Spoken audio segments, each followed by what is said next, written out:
ৰাইজসকল আজি আকৌ এবাৰ ওলাই আহিছোঁ খানা এটা খাবৰ কাৰণে বহুত দিনৰ পাছত। বহুত দিন মানে আমাৰ খানা হৈয়ে থাকে।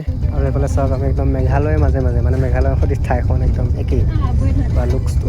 আৰু এইফালে আমি আমাৰ খানা খোৱা ডেষ্টিনেশ্যন আহি পাই গ'লোঁ। আৰু আমাৰ দ্বীপে আজি বহুত কাম কৰিব দেই। এইফালে চাওক কি ষ্টাৰ্ট হৈ গ'ল মানে পুৰা গাড়ীৰ পৰা বস্তু নমোৱাৰ পৰা আৰম্ভ কৰি একদম পুৰা শাক চব্জি কোটালৈকে পুৰা সি কাম কৰি থাকে। এইফালে পানী চানী নমাই আছে।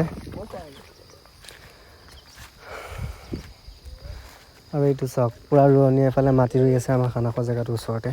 আৰু আমি ভাত বহাই দিবলৈ লৈছোঁৱে এইফালে পুৰা এইফালে চাওক শাক চব্জি পূৰা কাটি আছে আমাৰ বোৱাৰী। আৰু এইফালে ভাত হৈ গ'ল আমাৰ। আৰু ভাত হোৱাৰ পাছত এতিয়া বৰ্তমান পাপৰ পুৰি আছে। মানে পাপৰটো আগে পুৰি লৈছোঁ মাংস চাংস নবনাওঁতে। আৰু এইফালে মাংস বনাবৰ কাৰণে পুৰা পিঁয়াজ ঢালি দিছোঁ কেৰাহীত। আৰু এইফালে মাংস মানে হ'ব এতিয়া মানে এইফালে চাওক এই নেক্সট ক্লিপটোত মাংস পূৰা ৰেডি হৈ গ'ল মাংস। তো মাংস চাংস হৈ গ'ল এতিয়া পেট পূজাটো কৰি ল'ব লাগে। তো সেইটো কাৰণে ডিছ চিছ পূৰা পাৰি দিছে। এফালে আমাৰ দীপে ভাত চাত বাঢ়ি কৰি দিছে।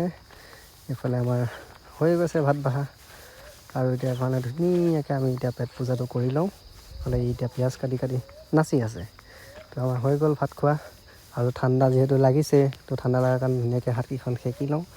সেকি লৈ পেলাই এতিয়া ধুনীয়াকৈ ঘৰা ঘৰি যাওঁ গৈ। তো বাই বাই।